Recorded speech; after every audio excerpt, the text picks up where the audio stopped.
Breaking news phone tapping కేసులో మాజీ SIB chief Prabhakar రావుకు బిగ్ షాక్ తగిలింది. ఆయన పాస్పోర్ట్ రద్దు చేసింది పాస్పోర్ట్ అథారిటీ ఆఫ్ ఇండియా. దాంతో అమెరికాలో ప్రభాకర్ రావుకు గ్రీన్ కార్డు పొందే అవకాశం లేకుండా పోయింది. అమెరికా కాన్సులేట్ విదేశాంగ శాఖ సహకారంతో ఇండియా రప్పించే ప్రయత్నం చేస్తుంది సిట్.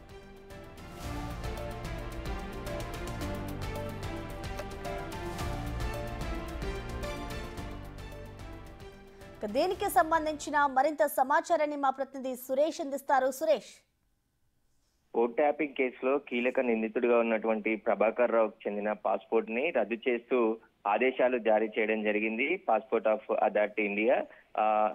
గతంలోనే పోలీసులు ప్రభాకర్ రావు పాస్పోర్ట్ ను రద్దు చేయాలని చెప్పేసి లెటర్ రాయడం జరిగింది. దీనిపైన ప్రభాకర్ రావు అభ్యంతరం వ్యక్తం చేస్తూ తన పాస్పోర్ట్ రద్దు చేయొద్దు అని చెప్పేసి మెయిల్ ద్వారా పాస్పోర్ట్ ఆఫ్ అథారిటీకి ఇండియాకి సమాచారం ఇవ్వడం జరిగింది. ఆయన అభ్యర్థనను రెడ్ కార్నర్ నోటీస్ జారీ అయింది కాబట్టి ఖచ్చితంగా మేము పాస్పోర్ట్ రద్దు చేస్తున్నాం అని చెప్పేసి కూడా పాస్పోర్ట్ అథారిటీ ఆఫ్ ఇండియా ప్రకటన విడుదల చేయడం జరిగింది. పోలీసులకు కూడా సమాచారం ఇచ్చారు. ప్రభాకర్ రావు పాస్పోర్ట్ రద్దయిందని చెప్పేసి కూడా సిటీ పోలీసులకు సమాచారం ఇవ్వడం జరిగింది.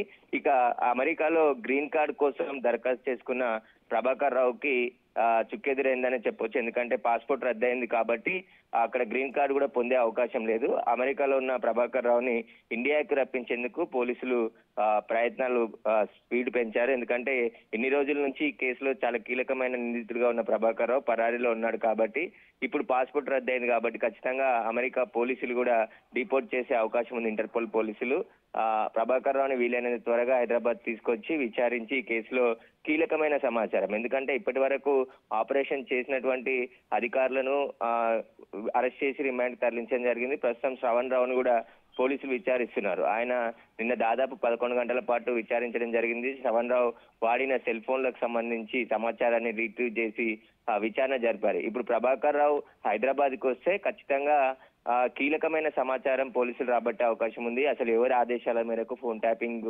పాల్పడ్డారు, సిట్టును ఏర్పాటు చేసి పూర్తిగా ప్రభాకర్ రావు నేతృత్వంలోనే ఈ ఫోన్ ట్యాపింగ్ కు పాల్పడ్డారని చెప్పేసి ఇప్పటికే పోలీసులు కూడా హైకోర్టులో కౌంటర్ దాఖలు చేశారు. ప్రభాకర్ రావు ముందస్తు బెయిల్ పిటిషన్ దాఖలు చేయడం జరిగింది. దానికి సంబంధించి పూర్తి వివరాలతో పోలీసులు కౌంటర్ కూడా దాఖలు చేశారు. కాబట్టి ఇప్పుడు ప్రభాకర్ రావు హైదరాబాద్ ని తీసుకొస్తే ఖచ్చితంగా ఈ కేసులో చాలా కీలకమైన పరిణామాలు జరిగే అవకాశం కనబడుతుంది. ఇప్పుడు పాస్పోర్ట్ రద్దయింది కాబట్టి ఖచ్చితంగా ఇప్పటికే రెడ్ కార్నర్ నోటీసులు కూడా జారీ అయ్యాయి. ఇంటర్పోల్ పోలీసులకు కూడా అందాయి కాబట్టి వాళ్ళు ఎప్పుడైనా ప్రభాకర్ రావుని డిపోర్ట్ చేసే అవకాశం కనబడుతుంది. ఖచ్చితంగా త్వరలోనే ఇండియాకి ప్రభాకర్ రావుని పోలీసులు తీసుకొచ్చి విచారణ చేసే అవకాశం ఉంది. Right, thank you Suresh.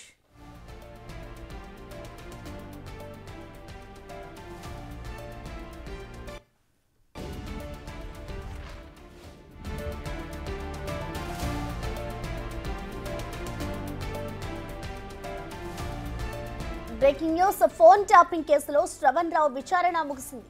City అధికారులు శ్రవణ్ ను దాదాపు 11 గంటల పాటు సుదీర్ఘంగా విచారించారు. మరో 3 రోజుల్లో మరోసారి విచారణకు పిలిచే అవకాశం ఉంది. ఇప్పటికే స్వాధీనం చేసుకున్న శ్రవణ్ రావు 2 మొబైల్స్ డేటా ఆధారంగా సిటీ విచారణ జరిపింది.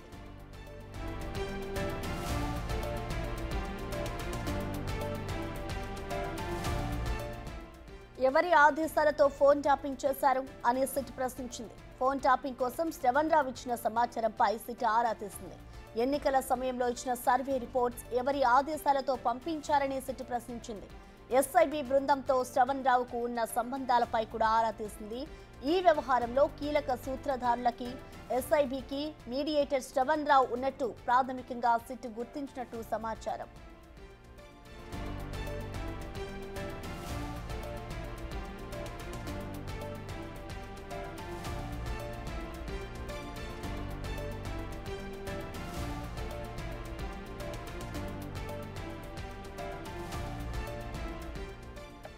ఫోన్ ట్యాపింగ్ కేసులో శ్రవణ్ రావు విచారణ అయితే ముగిసింది. సిట్ అధికారులు శ్రవణ్ ను దాదాపు 11 గంటల పాటు కూడా సుదీర్ఘంగా చర్చించారు. మరో 3 రోజుల్లో కూడా మరోసారి విచారణకు పిలిచే అవకాశం కూడా ఉంది. ఇప్పటికే ఇటు శ్రవణ్ రావు వద్ద స్వాధీనం చేసుకున్నారు. 2 మొబైల్స్ డేటా ఆధారంగా కూడా ఇటు సిట్ అయితే విచారణ జరిపింది.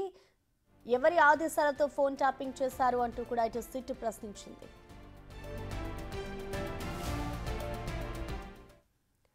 దీనికి సంబంధించిన పూర్తి అప్డేట్స్ సమాచారాన్ని మా ప్రతినిధి సాగర్ లైవ్ ధర అందిస్తారు. సాగర్, మనం చూస్తున్నాం ఇటు ఫోన్ ట్యాపింగ్ కేసులో ఎవరైతే శ్రవణ్ కుమార్ ఉన్నారో అతన్ని దాదాపు అధికారులు 11 గంటల పాటు చర్చించారు, ఆయన్ని ఆదేశించారు. కాబట్టి అసలు ఎలాంటి ఆధారాలతో ఇటు అధికారులు శ్రవణ్ రావుని విచారించారు?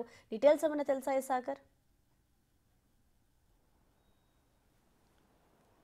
ప్రసన్న, ఫోన్ ట్యాపింగ్ కేసులో కీలక అంశాలు వెలుగులోకి వస్తున్నాయి. ఇప్పటికే శ్రవణ్ రావుని 3 సార్లు సిట్ బృందం విచారించింది. నిన్న 3వసారి విచారించిన సుదీర్ఘంగా 11 గంటలు జూబ్లీహిల్స్ పోలీస్ స్టేషన్లోని సిట్ కార్యాలయంలో 11 గంటల సేపు విచారించిన పరిస్థితి. ఇందులో ప్రధానంగా 3వసారి విచారణలో ఫోన్లు ఏదైతే శ్రవణ్ రావు వాడిన అసెంబ్లీ ఎన్నికల సందర్భంగా కావచ్చు, ఉప ఎన్నికల సందర్భంగా బై ఎలక్షన్లో వాడిన శ్రవణ్ రావు ఫోన్ల డేటా ఆధారంగా నిన్న దాదాపు 11 గంటలుగా సిట్ అధికారులు విచారించిన పరిస్థితి. అయితే ఈ ఫోన్ల ద్వారా సర్వే చేసినటువంటి అసెంబ్లీ ఎన్నికల్లో సర్వే చేసిన నివేదికలతో పాటుగా ఎవరెవరి ఫోన్లు ట్యాప్ చేయాలన్న అంశాలను, ఆ ఫోన్ నెంబర్లతో పూర్తి సమాచారాన్ని కూడా ఇటు సిట్ బృందానికి మీరు పంపించారా, ఎవరికి పంపించారు, ఎవరి ఆదేశాల మేరకు పంపించారు అన్న అంశంపైనే నిన్న విచారణ జరిగినట్లుగా కూడా తెలుస్తుంది. గతంలో 2 సార్లు సిట్ విచారించిన నేపథ్యంలో ఫోన్ ట్యాపింగ్ కేసు నమోదైన అనంతరం మీరు విదేశాలకు వెళ్ళడానికి మీకు ఎవరు సహకరించారు, ఎవరి సలహా మేరకు మీరు విదేశాలకు వెళ్ళారు, విదేశాలకు వెళ్ళిన అనంతరం కూడా ఈ ఫోన్ ట్యాపింగ్ నిందితులను కానీ గత ప్రభుత్వ పెద్దలను కానీ మీరు విదేశాల్లో ఎవరైనా కలిసారా అన్న కోణంలో కూడా విచారణ సాగినట్లుగా కూడా తెలుస్తుంది. నిన్నటి సుదీర్ఘ విచారణలో మొత్తం శ్రవణ్ రావు యూజ్ చేసినటువంటి ఫోన్లలో IMEI నెంబర్ల ఆధారంగా ఎన్ని సిమ్ములు మార్చారు, ఆయా నెంబర్లను కూడా డేటా రికవరీ చేసినట్లుగా కూడా తెలుస్తుంది. వాటి ఆధారంగా నిన్న విచారణ కొనసాగిన నేపథ్యంలో మరి ఈ ఆయా నియోజకవర్గాలకు ఎన్నికల సందర్భంగా ప్రతిపక్ష పార్టీల నాయకులకు సంబంధించిన కావచ్చు, కొన్ని పారిశ్రామికవేత్తలకు, కీలక రాజకీయ నేతల ఫోన్లు కావచ్చు, కొన్ని IT కంపెనీల సంస్థల అధినేతలకు సంబంధించిన ఫోన్లను కూడా ట్యాప్ చేసినట్లు కూడా ప్రాథమికంగా నిర్ధారించిన కోసం ఇలాంటి సంచలన విషయాలు ఈ కేసులో బయటకు వస్తున్న నేపథ్యంలో శ్రవణ్ రావు ఫోన్లోని డేటా అనేది కీలకంగా మారనుంది. అందులో భాగంగానే సిట్ అధికారులు మరోసారి శ్రవణ్ రావుని కూడా విచారణకు పిలిచే అవకాశం ఉంది. ఇప్పటి వరకు శ్రవణ్ రావు కొన్ని ఫోన్లను మాత్రమే ఆయన వాడినటువంటి దాదాపు గతంలో తన ఇంట్లో సోదాలు చేసిన సందర్భంగా, కేసు నమోదైన సందర్భంలో సోదాలు చేసిన సందర్భంగా కొన్ని ఫోన్లను శ్రవణ్ రావుకు సంబంధించిన ఫోన్లను స్వాధీనం చేసుకున్న పోలు వాటి పాస్వర్డ్లు అయితే ఇంకా ఓపెన్ చేయడం లేదు. వాటికి సంబంధించిన పాస్వర్డ్ల విషయంలో అబద్ధాలు చెప్తున్నాడు. కొన్ని ప్రశ్నలకు దాటవేతే ధోరణిగా, ఎందుకంటే ఈ ఫోన్ ట్యాపింగ్ వ్యవహారానికి సంబంధించింది ఇటు SIB బృందానికి కీలక సూత్రధారులకు మధ్య మీడియేటర్గా శ్రవణ్ రావు వ్యవహరించినట్లుగా కూడా కొంత ప్రాథమికంగా సిట్ అధికారులు గుర్తించినట్లుగా కూడా తెలుస్తుంది. మరి ఎవరి ఆదేశాల మేరకు మీరు మీడియేటర్గా వ్యవహరిస్తున్నారు, ఎవరు దీని వెనుక ఉన్నటువంటి కీలక సూత్రధారులు ఎవరు అన్న కోణాల్లో కూడా ఇంకా సిట్ విచారణ చేస్తుంది. అయితే మరికొన్ని ఫోన్లు ఓపెన్ అయితే మాత్రం అందులో ఉన్న డేటా ఆధారంగా కూడా మరికొన్ని కీలక అంశాలు ఈ కేసులో బయటపడే అవకాశం కనిపిస్తుంది. ఇప్పటికే ఈ కేసులో A1గా ఉన్నటువంటి ప్రభాకర్ రావు సంబంధించిన విషయంలో కూడా కీలక అంశాలు చోటు చేసుకుంటున్నాయి. సాగర్, నిన్న దాదాపు సుదీర్ఘంగా ఇటు 11 గంటల పాటు కూడా అధికారులు శ్రవణ్ రావును విచారించారు.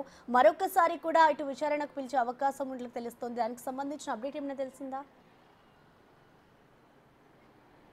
ప్రసన్న, ఖచ్చితంగా ఆయన యూజ్ చేసినటువంటి 2వసారి విచారణకు పిలిచిన సందర్భంగా 2 మొబైల్ ఫోన్స్లను స్వాధీనం చేసుకున్న సిట్ అధికారులు గతంలో ఆయన ఇంట్లో స్వాధీనం చేసుకున్న 3 ఫోన్లు, ఈ మొత్తం ఫోన్లకు సంబంధించిన వ్యవహారంలోనే ఆయన కీలక డేటా కూడా ఉన్నట్లుగా కూడా తెలుస్తుంది. ఎందుకంటే 2 సర్వర్లను, ఒక సర్వర్ మొత్తం శ్రవణ్ రావు ఆధీనంలో ఉండడం, ఆయా సర్వర్ల ద్వారా మీరు ఫోన్ ట్యాపింగ్ SIB బృందానికి మీకున్నటువంటి సంబంధాలు, ఆయా సందర్భంగా ఆర్థికకు సంబంధించినటువంటి సహకారం ఎవరు ఇచ్చారు అన్న కోణంలో కూడా విచారణ జరుగుతుంది. కీలకంగా శ్రవణ్ రావు ఫోన్లో డేటా ఆధారంగా విచారణ చేయాల్సి ఉన్న నేపథ్యంలో కొన్ని ఫోన్లను మాత్రమే డేటా రికవరీ చేశారు. మరికొన్ని ఫోన్ల డేటా రికవరీ అనంతరం కూడా విచారించే అవకాశం ఉన్న నేపథ్యంలో మరోసారి సిట్ అధికారులు శ్రవణ్ రావుని విచారించే అవకాశం ఉంది. విచారణ అనంతరం కూడా మరికొన్ని కీలక అంశాలు చోటు చేసుకునే అవకాశం ఉంది. ఇప్పటికే ఈ కేసులో A1గా ఉన్నటువంటి ప్రభాకర్ రావు పైన కూడా కొన్ని కీలక పరిణామాలు చోటు చేసుకుంటున్న నేపథ్యంలో ఆయనను కూడా విదేశాల నుంచి రప్పించి విచారణ చేసే అవకాశం ఉన్న నేపథ్యంలో ఇక్కడ శ్రవణ్ రావు ఇచ్చినటువంటి డేటా సమాచారం కీలకంగా మారే అవకాశం అయితే కనిపిస్తుంది. Prasanna, okay, thank you Sagar.